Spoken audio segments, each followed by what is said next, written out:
اعوذ باللہ من الشیطان الرجیم، بسم اللہ الرحمن الرحیم۔ آج ہم پارہ نمبر 14 کے تناظر میں اپنے رویوں کا جائزہ لیتے ہوئے ان کی اصلاح کا طریقہ سیکھیں گے۔ پارہ نمبر 14 میں دو صورتیں ہیں، ایک سورہ ہجر اور دوسری سورہ نحل، اور دونوں مکی صورتیں ہیں۔ پہلے ہم سورہ ہجر کی روشنی میں سماجی رویے اور معاملات کی اصلاح کا طریقہ سیکھیں گے۔ آیت نمبر 2 کے اندر اللہ تعالیٰ فرماتے ہیں، بعید نہیں وہ وقت آ جائے جب وہی لوگ جنہوں نے آج دعوت اسلام کو قبول کرنے سے انکار کر دیا ہے پچھتا پچھتا کر کہیں گے کہ کاش ہم نے تابعداری اختیار کی ہوتی۔ اس آیت مبارکہ کی تشریح حضور صلی اللہ علیہ وآلہ وسلم کی ایک حدیث مبارکہ کی روشنی میں سمجھ آتی ہے۔ بڑی ہی خوبصورت حدیث ہے، اور اس حدیث کا یہ ایک جملہ بہت ہی خوبصورت ہے کہ حضور صلی اللہ علیہ وآلہ وسلم نے فرمایا کہ جو آخری کلمہ گو شخص جس کو جہنم سے نکالا جائے گا اسے دیکھ کر اللہ تعالیٰ مسکرائیں گے۔ اصل واقعہ یہ ہے کہ جتنے مسلمان کلمہ گو ہیں، جو بھی اپنے اعمال ایسے جنہوں نے کیے کہ کچھ خرابیاں اور کچھ نیکیاں بھی، اور زیادہ اعمال برے ہو گئے اور نیکیاں کا پلڑا ہلکا ہو گیا تو وہ جہنم میں ڈال دیے جائیں گے، اور اپنے ان گناہوں کے حساب سے کچھ کچھ عرصے کے بعد جیسے جیسے گناہوں کی سزا پوری ہوتی جائے گی اللہ تعالیٰ کلمہ گو مسلمانوں کو جہنم سے نکال کر جنت میں بھیجتا چلا جائے گا، یہاں تک کہ آخری شخص جو کلمہ گو ہوگا، مسلمان ہوگا، وہ جہنم میں رہ جائے گا۔ وہ اللہ تعالیٰ سے درخواست کرے گا کہ اللہ تعالیٰ میرے ساتھ یہ معاملہ کریں کہ مجھے ہلکی جہنم میں بھیج دیں، ایسے حصے میں جہاں پہ کم سختی ہو۔ تو اللہ تعالیٰ فرمائیں گے کیا اس کے بعد تو کوئی اور تقاضا نہیں کرے گا؟ وہ کہے گا اللہ تعالیٰ اس کے بعد کچھ تقاضا نہیں کروں گا۔ اللہ تعالیٰ اسے ہلکی جگہ میں بھیج دیں گے، لیکن اس کے تھوڑی دیر بعد کہے گا کہ اللہ تعالیٰ مجھے تھوڑا سا جہنم کے دروازے تک کر دیں۔ اللہ تعالیٰ جہنم کے دروازے تک لے آئیں گے، پھر وہ کہے گا اللہ تعالیٰ جہنم کے دروازے پہ کھڑا ہوں، جنت کی طرف رخ کر دے، تو پھر اللہ تعالیٰ اس کا رخ جنت کی طرف بھی کر دیں گے۔ اور اس کے بعد یہاں تک کہ جب اس کا رخ جنت کی طرف ہو جائے گا تو اللہ تعالیٰ اس سے سوال کریں گے کہ اے بندے کیا تو جنت میں جانا چاہتا ہے؟ تو وہ حیران ہوگا اور آگے سے کہے گا اللہ تعالیٰ کیا میرے سے مذاق کر رہے ہیں؟ میں اتنا گناہ گار تو میں کیسے جنت میں جاؤں گا؟ اللہ تعالیٰ فرمائیں گے کہ تو تصور کر لے کتنی جنت تو چاہتا ہے، تو اپنے تخیل میں لیا، اور حکم دیں گے کہ جتنا اس نے تصور کیا اس سے 10 گنا زیادہ جنت جو ہے وہ اسے دے دی جائے۔ اس طرح سے وہ آخری شخص بھی جہنم سے نکال دیا جائے گا اور جنت میں داخل کر دیا جائے گا۔ یہ وہ موقع ہوگا کہ جب جہنم میں موجود کافر پچھتائیں گے اور کہیں گے کہ کاش ہم نے بھی اسلام قبول کیا ہوتا، ہم نے بھی تابعداری اختیار کی ہوتی۔ اس آیت مبارکہ میں اس کا ذکر ہے۔ اس کے بعد آیت نمبر 3 میں اللہ تعالیٰ نے ایمان نہ لانے کی وجہ بیان کی ہے۔ دیکھیں ابھی ہم نے آیت نمبر 2 میں دیکھا کہ وہ کافر جو ایمان نہیں لائے تھے وہ کس طرح سے پچھتائیں گے، وہ ایمان نہیں لائے تھے۔ اب ایمان نہ لانے کی وجہ بتائی جا رہی ہے۔ آیت نمبر 3 کے اندر اللہ تعالیٰ فرماتے ہیں، یعنی ترجمہ ہے کہ چھوڑو انہیں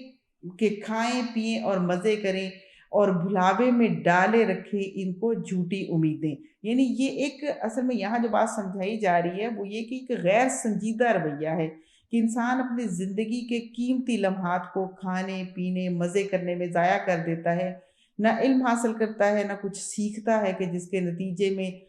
دنیا میں بھی ناکام رہتا ہے اور آخرت میں بھی جہنم کا مستحق ٹھہرتا ہے۔ لہٰذا اس آیت مبارکہ کی روشنی میں اللہ تعالیٰ ہمیں یہ سمجھا رہے ہیں کہ زندگی صرف کھانے پینے مزے اڑانے کے لیے نہیں ہے، بلکہ یہ ایک امانت ہے جو اللہ تعالیٰ نے ہمارے سپرد کی ہے، اور یہ دنیا مزرعۃ الآخرہ، یہ آخرت کی کھیتی ہے۔ حضور صلی اللہ علیہ وسلم نے فرمایا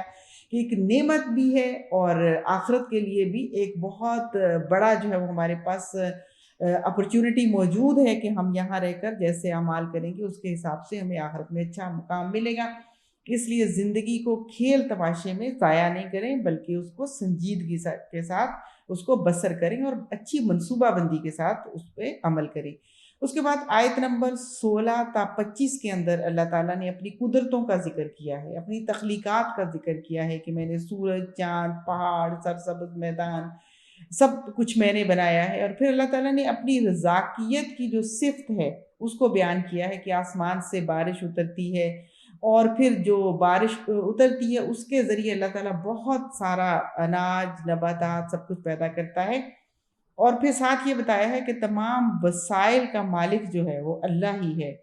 اور پھر یہ بھی بتایا ہے کہ زندگی اور موت بھی اللہ ہی کے ہاتھ میں ہے۔ یہاں اصل میں اللہ تعالیٰ یہ بتا کر سمجھا رہے ہیں کہ دنیا کے اندر جو کچھ بھی تمہیں نصیب ہو رہا ہے، جو مل رہا ہے، اس کی تم خود کوئی قدرت اور طاقت نہیں رکھتے، خود تم اسے حاصل نہیں کر سکتے، یہ اللہ کا احسان ہے، اس کی رحمت ہے کہ وہ یہ نواز رہا ہے۔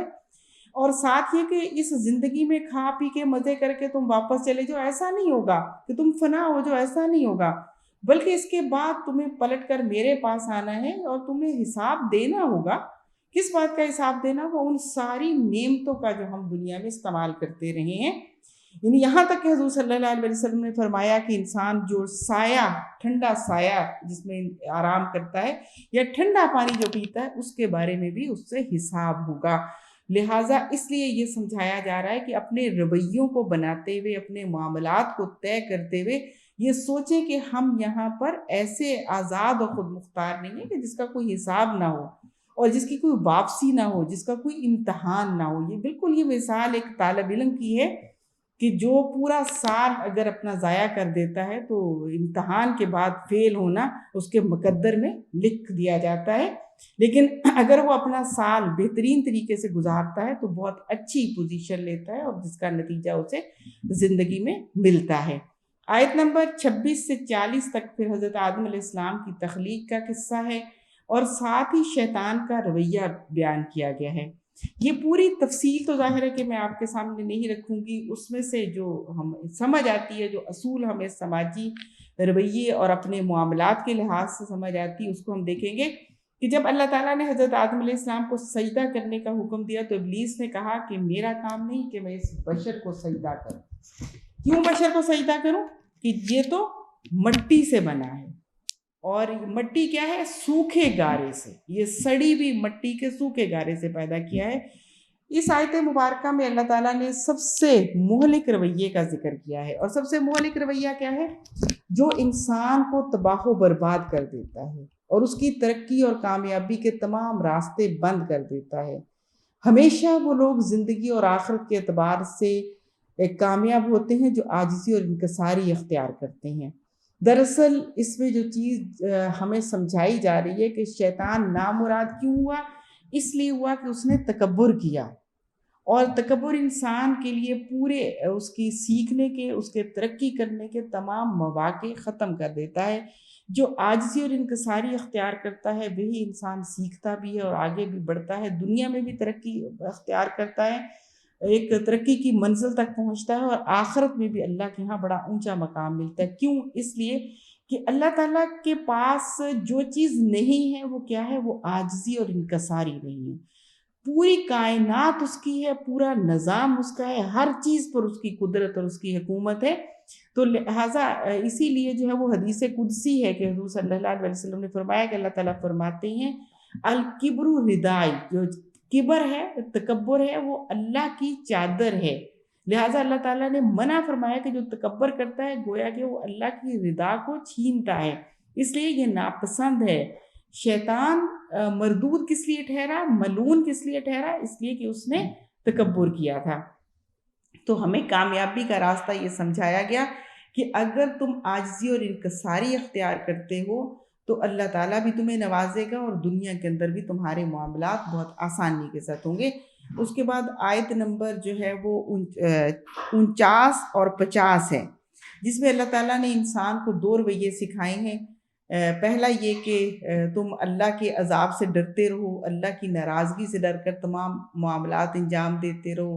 بے فکر ہو کر بھاگتے نہ رہو۔ یہ حقیقت ہے کہ جو بے فکر ہو کر بھاگتا ہے، راستے کی رکاوٹوں کو نہیں دیکھتا، وہ ضرور پریشان ہوتا ہے۔ جو سوچ سمجھ کر آنکھیں کھول کر چلتا ہے وہ کامیاب ہو جاتا ہے۔ دوسرا رویہ یہ بتایا کہ اللہ درگزر کرنے والا اور رحیم بھی ہے، کہ ایسا نہ ہو کہ انسان پریشان ہو کر مایوس ہو جائے، کامیابی اور نجات کی ساری امیدیں ختم نہ کر دے۔ اس لیے بڑی عمدگی کے ساتھ انسان کو یہ رویہ سمجھایا گیا کہ نہ ہی تو تم بے فکر ہو جاؤ اور نہ ہی اس قدر پریشان ہو کہ مایوس ہو جاؤ۔ حضرت عمر فاروق رضی اللہ تعالیٰ عنہ کا قول ہے کہ آپ نے فرمایا ہے کہ یوم حشر اگر اعلان ہو کہ ساری دنیا کو معاف کر دیا سوائے ایک آدمی کے تو میں سمجھوں گا کہ وہ عمر ہے۔ اگر یہ اعلان ہو کہ ساری دنیا کے افراد جہنم میں ڈالے جائیں گے سوائے ایک آدمی کے تو میں سمجھوں گا کہ وہ عمر ہے، میں امید رکھوں گا کہ وہ میں ہوں۔ آگے آیت نمبر 51 سے لے کے 79 تک حضرت ابراہیم علیہ السلام کا واقعہ ہے، جس میں انہیں بڑھاپے میں اولاد کی خوشخبری دی گئی، اور پھر قوم لوط پر عذاب کا واقعہ ہے۔ قوم لوط پر اللہ نے بہت سخت عذاب بھیجا کیونکہ یہ قوم فحش کام کرتی تھی، بدکار تھی۔ اللہ کو سب سے زیادہ غصہ بے حیائی اور فحاشی کے کاموں پر آتا ہے۔ کیوں؟ اس لیے کہ فواحش کسی بھی قوم کی نوجوان نسل کو تباہ کر دیتے ہیں، اور حقیقت میں نوجوان نسل ہی ملک و ملت کا سرمایہ ہوتی ہے، اسی نے نظام کو چلانا ہوتا ہے، اسی نے انسانیت کو مشکل سے نکالنا ہوتا ہے، اسی نے پوری مخلوق خدا کو سہولت باہم پہنچانی ہوتی ہے، کائنات کو تسخیر کرنا ہوتا ہے۔ اللہ نے قرآن پاک میں بارہا یہ بیان کیا کہ پوری کائنات انسان کے لیے بنائی ہے، اس میں بہت ساری نعمتیں ہیں، بہت سارے راز ہیں جنہیں انسان کو تلاش کرنا ہے، جن نعمتوں کو اسے حاصل کرنا ہے۔ اگر وہ فواہش میں پڑ جائے گی تو یہ بڑے کام نہیں کر پائے گی۔ اس کے بعد آیت نمبر 82 میں جو ہے وہ اللہ تعالیٰ نے بتایا ہے کہ کس طرح جو ہے وہ ایکا والے، ایک قوم تھی ایکا والے، وہ انہوں نے پہاڑ تراش کر مکان بناتے تھے اور اپنی جگہ بالکل بے خوف اور مطمئن تھے، لیکن کیا ہوا کہ جب انہوں نے اللہ کی نافرمانی کی تو ایک زبردست دھماکے نے ان کو آ لیا اور قوم تباہ ہو گئی۔ یہ واقعہ جو اصحاب ایکا کا ہے، اصل میں یہ بڑا ہی اس وقت کے حالات کے لحاظ سے سوچنے کا، آج سائنس اور ٹیکنالوجی کا دور ہے، اور یہ کووڈ-19 جو ہے یہ اس نے بڑی بڑی ریاستوں کو ہلا کر رکھ دیا۔ ایک نظر نہ آنے والے جرثومے نے پوری دنیا کو اپنی لپیٹ میں لے لیا ہے۔ اب ہمیں بہت اچھی طرح سے سمجھ آتی ہے کہ انسان اپنی ڈھیروں ایجادات کے باوجود اللہ کے سامنے بالکل بے بس ہے۔ لہٰذا آگے آیت نمبر 85 سے 99 تک اللہ تعالیٰ نے دو گروہوں کے رویوں کی نشاندہی کی ہے۔ ایک مومنین کا گروہ ہے، اور جو حضرت محمد مصطفیٰ صلی اللہ علیہ وسلم کی قیادت میں چلتا ہے۔ اللہ نے اسے سورہ فاتحہ جیسی عظیم سورت دی، قرآن عظیم عطا کیا، اور اس نعمت کی وجہ سے ان لوگوں کی متاع دنیا پر نظر حکم دیا کہ دنیا کی متاع پر نظر بھی نہ اٹھا کے دیکھو، اور نہ ہی دنیا میں مست افراد کو دیکھ کر اپنا دل خراب کرو۔ اور نبی کو حکم دیا جا رہا ہے کہ اللہ کے دین کی دعوت دو، مشرکوں کی پرواہ نہ کرو، ان کی باتوں پر بالکل پریشان نہ ہو، اپنے رب کی حمد بیان کرو، پاکی بیان کرو، اپنے رب کے سامنے سجدہ کرو اور اس کی بندگی کرتے رہو۔ اور دوسرا جو گروہ ہے، دوسرا رویہ جو ہے وہ اس سے بالکل متضاد لوگوں کا بتایا گیا ہے کہ جو بالکل ایمان نہیں لاتے اور ہٹ دھرمی اختیار کرتے ہیں، اور ان کے لیے بتا دیا گیا ہے کہ دنیا کی زندگی کی چند روزہ زندگی کی نعمتیں ہیں اور آخرت میں ان سب کا ٹھکانہ جہنم ہوگا۔ اس کے بعد دوسری صورت شروع کرتے ہیں، سورہ نحل ہے، یہ بھی مکی صورت ہے۔ اس میں آیت نمبر 4 میں اللہ تعالیٰ انسان کی تخلیق کے بارے میں بتاتے ہیں کہ اس نے انسان کو ایک ذرا سی بوند سے پیدا کیا، دیکھتے دیکھتے وہ صریحاً ایک جھگڑالو ہستی بن گیا۔ اس آیت میں انسان کی حیثیت بتائی گئی ہے۔ پیدائش تو اس کی ایک حقیر مادے سے ہے، مگر وہ بہت ہی بحث اور استدلال کی قوت رکھتا ہے، اور پھر اتنا متکبر ہو جاتا ہے کہ خود خدا بن جاتا ہے۔ اس آیت مبارکہ کے ذریعے یہ سمجھایا جا رہا ہے کہ ہمارے رویے کی بنیاد ہمارا نظریہ، ہماری فکر اور سوچ ہوتی ہے۔ اگر ہماری فکر اور سوچ درست ہو تو رویہ بھی درست ہوتا ہے۔ اس لیے انسان کو اس کی حیثیت بتائی جا رہی ہے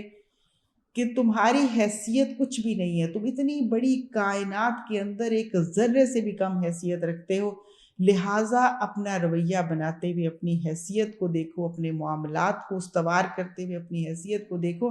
کہ تم خود مختار آزاد نہیں ہو، اور تمہاری فنا بھی نہیں ہے، تمہاری واپسی ہے اللہ کے پاس اور تم جواب دہ ہو۔ اس کے بعد آیت نمبر 5 سے 18 تک اللہ تعالیٰ نے اپنی نعمتوں کا ذکر کیا ہے۔ جیسے آیت نمبر 5 سے 8 تک جانوروں کے فوائد بتائے ہیں کہ جانوروں سے تم دودھ بھی لیتے ہو، گوشت بھی لیتے ہو، اس کے چمڑے سے تم لباس تیار کرتے ہو، اور یہ تمہارے بوجھ اٹھانے کے کام آتے ہیں اور تمہیں بھی ایک جگہ سے دوسری جگہ پہنچاتے ہیں۔ اور یہ حقیقت ہے کہ آج کے ترقی یافتہ دور میں بھی